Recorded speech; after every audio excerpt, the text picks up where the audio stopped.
We've got another Top 10 Tuesday, the best running backs in the Big Ten, and 5 prospects in the 2024 class to keep on the Minnesota Gophers' radar. Hey, You are Locked On Golden Gophers. No matter what we're going to do here, we're just going to keep rowing. Your daily podcast on the Minnesota Golden Gophers. However it turns out, we're just going to keep rowing. Part of the Locked On Podcast Network. Your team every day. We're just going to keep rowing, and keep rowing.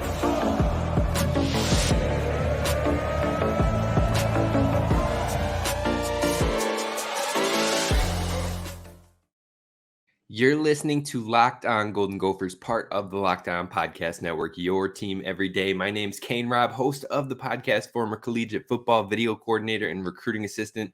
And we're talking some Golden Gophers. So be sure to hit subscribe over on YouTube. Start chiming in. I love the comments. I love the feedback and the chats. And then if you listen on audio platforms, you can find us wherever you get them at Locked On Golden Gophers. I hope that you will listen. I hope that you'll tune in. I hope that you'll leave a 5-star review so others can find the podcast and we can keep building this Gophers community. But this is the show where we always continue to roll. It's for the Gophers diehards. And you know what? If you are listening to a Gophers sports podcast here in June, almost July, when there is absolutely no sports going on for the Gophers currently, it just shows you are a diehard and this is the spot for you. So be sure to drop a subscribe, a like, and all of that jazz. But we're going to talk about multiple things today. It is Top 10 Tuesday, so we're definitely going to jump into that with the top 10 Big Ten running back rooms of 2023. And then we're also going to kick it off first with top 5 names to keep an eye on with recruiting when it comes to the Gophers in the 2024 class. So let's dive right into that from the jump. Number 1, in my opinion right now, is Emerson Mandel. He's an offensive lineman from Irondale here in Minnesota, 4-star guy, down to the U of M, aka Minnesota, the University of Wisconsin-Madison, and Iowa State. Now, you really don't want to lose this one to your bitter rival, the Wisconsin Badgers. It's hard to tell. He's pretty quiet on the front when it comes to recruiting. It seems like Minnesota is in the conversation and up there at the top, but it seems like it could be Wisconsin. It could be Minnesota. Kind of those two maybe lead, but other sources might say Iowa State and Minnesota are in the lead. So it seems like Minnesota is a commonality in that. So that should be a positive for Gophers fans. Hopefully we'll find out more soon, but if we compare Emerson Mandel with Nathan Roy, who already committed in the class, and then you got Greg Johnson from last year's class. You got a bunch of guys from last year's class. Jerome Williams, Reese Tripp, Derek Mister, Phillip Daniels. You've got so much talent building in the offensive line room that we could have some true depth, some true studs for years to come and kind of rebuild that offensive line year after year greatness that we saw with guys like John Michael Schmitz, Blaze Andrews, Daniel Faalele, and so many more. So hopefully we can start to build that up as well and get some consistency in that offensive line room for years to come. But number 2 for the prospects for me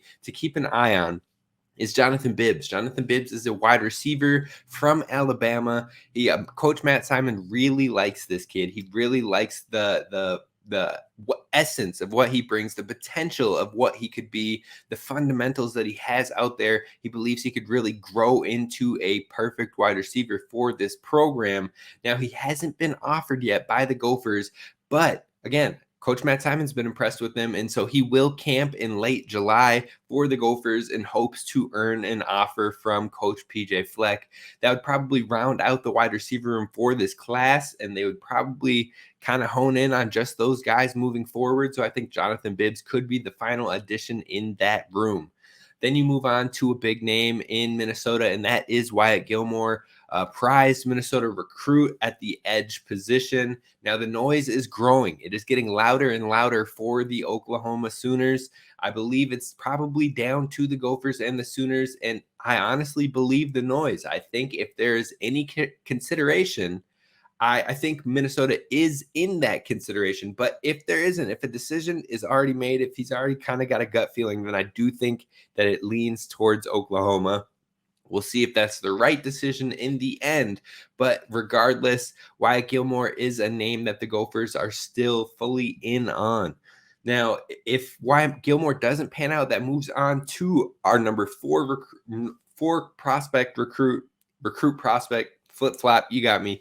Mason Carter, an edge from Florida. Now, he has offers and has visited with Minnesota, Rutgers, and Vanderbilt. He also recently earned an offer from Stanford, so that could take some consideration as well. I anticipate if Wyatt Gilmore if he commits with OU, if he is moving forward and not having Minnesota in that contest, then I believe that Minnesota could put the blitz on for Mason Carter and really show the extra love and hopefully get that Florida edge commit here in Dinkytown. Now, 2 Florida edge rushers, that could be fun. That doesn't sound too bad to me. So I think one of the 2, they'll really blitz hard depending on how it all plays out. Then the 5th prospect that I want to mention for Gophers fans to keep an eye on is Brett Carroll. He's a Kansas offensive lineman. It sounds like the Gophers are really hoping that he'll come in and play center for the Gophers. And now we know this upcoming season, we're likely going to see Nathan Bowe or Carter Shaw. You just had John Michael Schmitz with a great run, and then you've got Nathan Bowe to step in and be a rock-solid contributor for a season. But moving forward beyond that, there's some question marks because the only 2 that really took snaps at the center position all spring were Carter Shaw and Nathan Bowe. Now, Cade McConnell has taken a couple snaps at center as well, so maybe he could enter his name to the competition. Maybe he could grow over the season into that center slot, but it sounds like the Gophers would really like Brett Carroll to play the center position. Lots of potential there. And it seems like it's really wide open between Illinois, Texas Tech, Minnesota, and Oklahoma State. Now, Minnesota, again, would love to get this addition. He could maybe push for early playing time right from the jump as a 2024 guy, potentially starting as a true freshman. That could be a selling point as well. So it'll be really interesting to keep an eye on him. I think if you can pull in Mandell, pull in Carroll, you've got a rock star O-line class here. You pull in Bibbs, your wide receiver class has shaped out, and then you get one of the edges. I think that would do everything for the Gophers. I think that would kind of round out the class and be a wrap for this 2024 Gophers class. We'll keep an eye posted on it, but let me know what is the most intriguing to you down in the comments. I always love to know your thoughts. Are there any recruits that you think I'm missing out on that the Gophers are in on, or that you would like to see them in on, a position that you think they still just need one more in the room? Let me know in the comments. But it is time to move on to our Top 10 Tuesday, where we are talking best running back rooms in the class of 2023, and that is coming up next. First, I want to talk to you about our friends over at FanDuel. Now, FanDuel is the spot to be, and you know what? You can head on over to FanDuel.com right now. You can go to FanDuel.com/LockedOn to sign up for a no-sweat first bet, and that is for all new customers. Now, FanDuel is America's #1 sportsbook, and that means they've got you covered when it comes to these NCAA futures. Right now, you can go in and pick the over-unders for the Big Ten teams within the conference. Now, a couple of the lines that really stand out to me that I would absolutely love to take. First, it's Michigan State. I'm smashing the under on that. They're at 5.5 wins. I know that sounds wild that I would smash the under on that when Michigan State has been a winning program over the years. But last year, they didn't make a bowl game, only 5 wins. On top of that, you've got no real experience coming back in that quarterback room. You've lost a ton of weapons in the wide receiver room, and you still don't know, is Jalen Berger that guy? So I would smash the under on Michigan State. I think that smashing the under on Wisconsin is an easy one for me at 8.5. I don't think they're going to get to 9. Now, could they possibly? But year one coaches in Power 5 programs coming in usually do not get into that 9-10 range. Now, have there been a handful? I think there's been 1 or 2 in the last decade. Do you want to shoot for the anomaly, or do you want to shoot for what history has told us? With 2 complete system changes, offense and defense, it's going to be an adjustment period. So I would smash the under on that one. So if you want to check it out, or if you want to do the opposite of what I say, head on over to FanDuel.com/LockedOn to take advantage of a no sweat first bet. If you lose on your first bet, you can get up to $1,000 back in bonus bets. All right, Gophers fans, thank you so much for listening to Locked On Golden Gophers and making us your first listen when it comes to Gophers daily sports. Now, by the time we hit this end of July window, we're going to be back at it Monday through Friday talking Gophers sports daily. We're going to do a lot of football talk as we approach the football season. We'll probably talk a little bit of hoops as well. And of course, we still have to do our hockey catch-up episode to talk about what the future is looking like. I'll likely tap on some of our friends like Dylan Laux or Alex as well, Alex Micheletti, to come on to the show, and we'll chop it up with some Gophers hockey talk, so be sure to hit subscribe. But today is Top 10 Tuesday. We are jumping right in with the top 10 Big Ten running back rooms of 2023. Now, I want to start off with two honorable mentions before we get into the nitty-gritty with this thing. So first, the honorable mention, number one for me, is Illinois. I think Josh McCray is a guy who could kind of ball out at Illinois, could be the next guy up, or they could be more like Minnesota and maybe go more to a committee approach. But I don't know how stout that talent is in the running back room. Of course, I don't cover the Illinois Fighting Illini, but we saw what they did with Chase Brown last year. So definitely they could see themselves in this top 10, and I could look foolish, but I've got them right on the outside right now. And then I had another honorable mention. If UCLA were in the conference this year, which they're not coming until 2024. If they were in, I would have considered them around the 8-9 range here because Carson Steele is a bad man. He's going to ball out for the UCLA Bruins this year, and I look forward to catching those on some of the late night games this year in 2023. But let's wait no further. We're jumping into the actual top 10 and kicking it off with number 10. Let me take this off real quick so you can see my face. Some of you might not want to, but here we go. Number 10 is Michigan State Spartans. Now, this might be low on some people's radar, but I just haven't seen enough proven from the Michigan State Spartans. As you could tell when I talked about it with our friends over at FanDuel, I'm not high on the Michigan State Spartans heading into this next year. I think they could struggle. I think they have a difficult schedule. And I think that there's a lot of unknowns when it comes to returning production on the offensive side of ball. Now, Jalen Berger had a lot of hype coming into the 2022 season coming from Wisconsin, but didn't necessarily live up to it. Now, he didn't have a terrible season. He had 683 yards and 6 touchdowns, but that's not what you were expecting from all the hype that was coming in of the potential of this guy and how he could have been the next great Wisconsin running back, but Braylon Allen showed out. And so I was a little bit disappointed. I'm not sure what it looks like for Michigan State next year. I think they could be playing from behind a lot where they might have to throw the ball a lot more. The talent is most definitely there, but I could see more of a rotation, especially when they brought in a transfer running back from UConn who has a ton of speed, ran a sub 4.4. His name is Nathan Carter. He's quick tip twitch. He's shifty. So I could see them using kind of a fire and ice combo between Berger and Carter. And we'll see if that helps them spark the run game, because last year with Broussard and Berger, it just wasn't working out. Now we're going to move on to number 9, and number 9 for me is the Nebraska Cornhuskers. Now there's a lot of potential in the room. I think there's a lot of names that maybe could find them their way into the rotation, but I think the future stud running back for Nebraska Cornhuskers isn't yet in the room. I think Coach Matt Rule loves speed. He loves crazy athleticism, and I'm not sure that they have that quite yet. Now, there is a lot of potential in the room with Anthony Grant, who gives them a dependable bell cow for year one of Matt Rule, if he so chooses to run that way with Anthony Grant. Anthony Grant had 915 rush yards last year. He was almost the first running back to crack 1,000 yards since Devin Ozigbo back in the day. So it's been a minute since they've had a top a rusher who has had over 1,000 yards. 915 yards last year was not bad. Forced a lot of missed tackles left and right. Only 6 touchdowns on the year, so that could use an improvement. But like I said, Matt Rule has been built on speed over the years, and speed could really open up and shake that room up after year one, seeing as Anthony Grant would be out of eligibility, and they'll probably really go after the position in not only maybe the transfer portal, but especially in recruiting. Now, also, you have Jeff Sims at quarterback, who could eat some of that rushing opportunity as well, which keeps the Nebraska Cornhuskers running back room lower for me.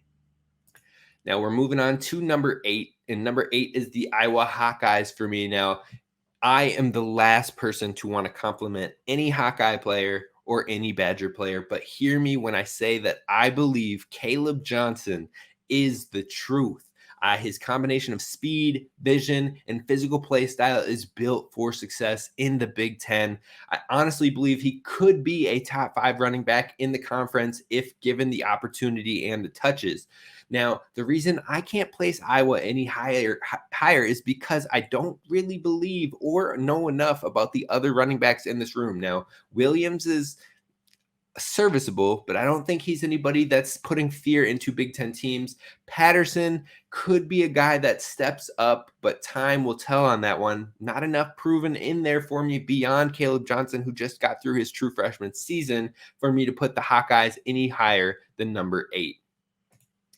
Now we're moving on to number 7, and that is Maryland. Now, Roman Hemby is the main running back in this room, and that gives them some credence. That gives them some light, because this dude, as a redshirt freshman last year, ran for 989 yards, 10 touchdowns, and also had almost 300 receiving yards on a pass-heavy team as well. Now, this redshirt freshman was brilliant last year, and he could be the focus of the offense beyond next year, as well as Talia Tagovailoa. This is his last year of eligibility. They could maybe lean more on the run game as Talia moves on to the next level, and Hemby is really the guy as a junior. So I think he could find his name in this running back room moving up over the next couple years. But he has crazy speed. He's fast. And saying both of those statements is kind of an understatement. So I am excited by Hemby in this running back room. I think they have a lot of depth and bodies in there. You've got Anthony Brown. You've got, I think, Antwain. I can't remember his last name, but he starts with an L. But I know that he's got a little bit of talent in there as well. Gives them an edge over Iowa because they've got 4 or 5 guys that have some experience in there as well. Maryland at number 7, but again, it's a pass-friendly offense, so that kind of weighed them down over some of the next teams on this list. Now we're moving into number 6, and number 6 is the Purdue Boilermakers. Now, Devin Mockabee shocked the conference with 968 yards and 9 touchdowns as a walk-on redshirt freshman. Now, not only did he do all that, but he also had 274 receiving yards as a running back.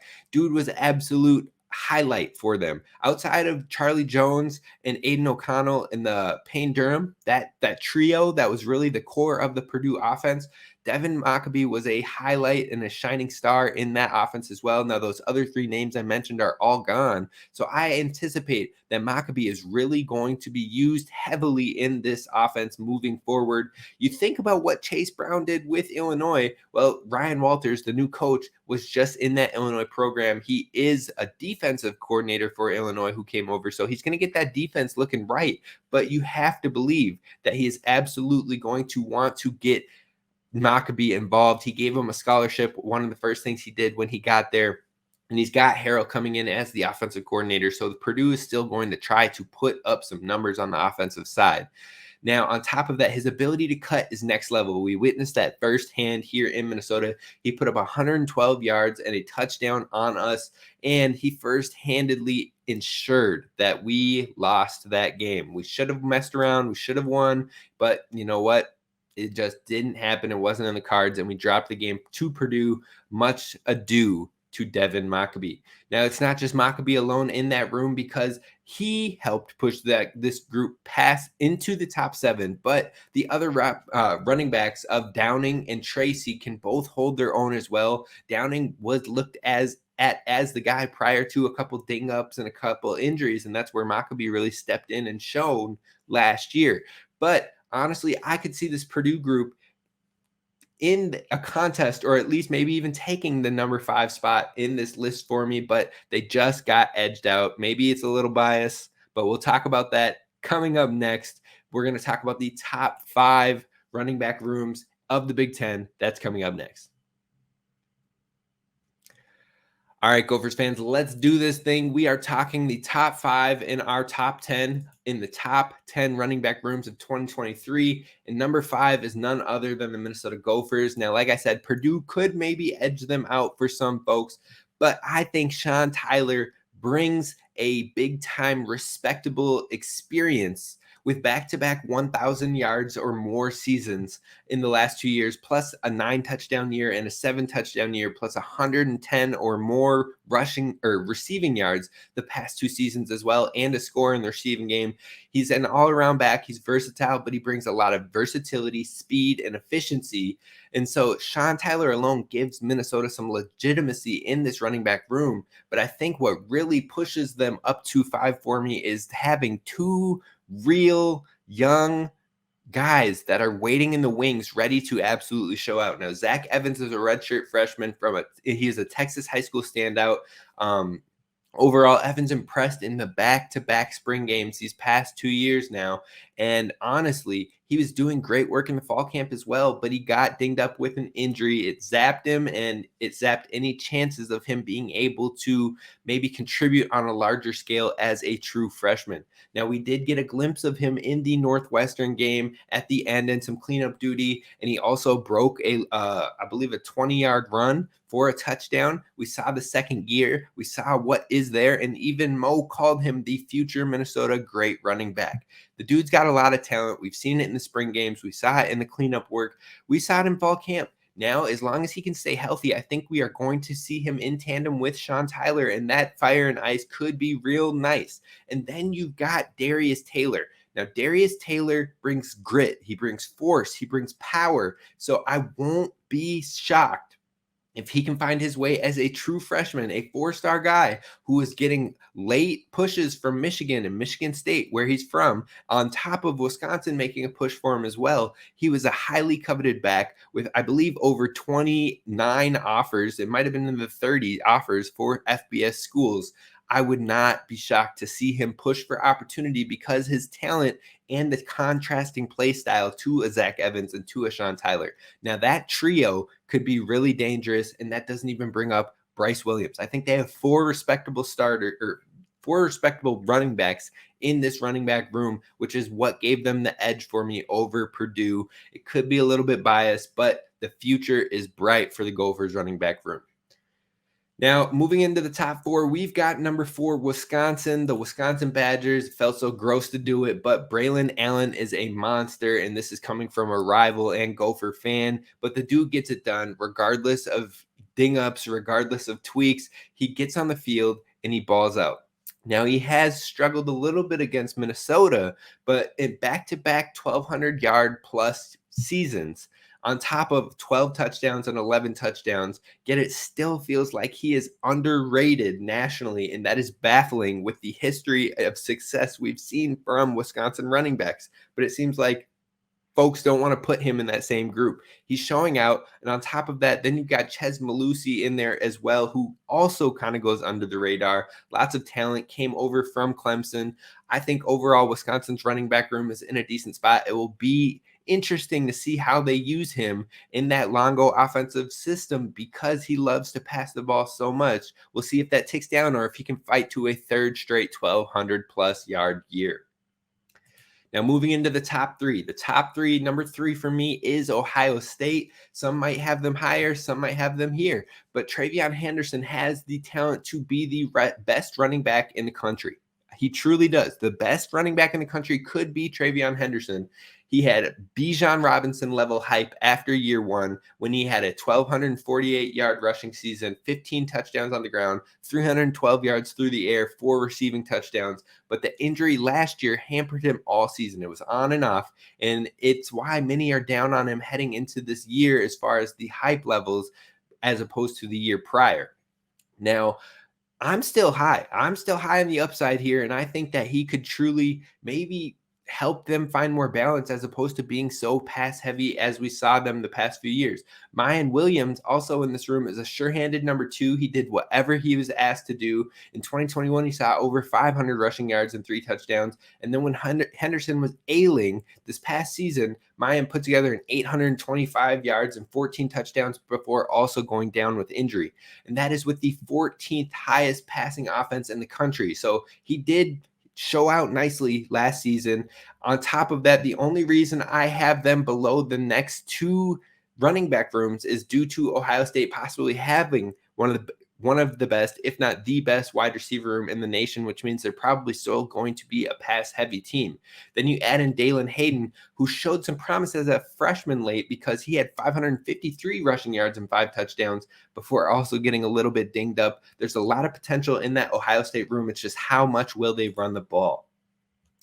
You move on to number 2. I've got Michigan. Now, some people could be shocked by this. Like, look, did you not see what Blake Corum did last year? No, I did. There is a case for Michigan to be number 1. Corum was so talented last year, but it wouldn't have been shocking to see him in that Heisman finalist conversation last year.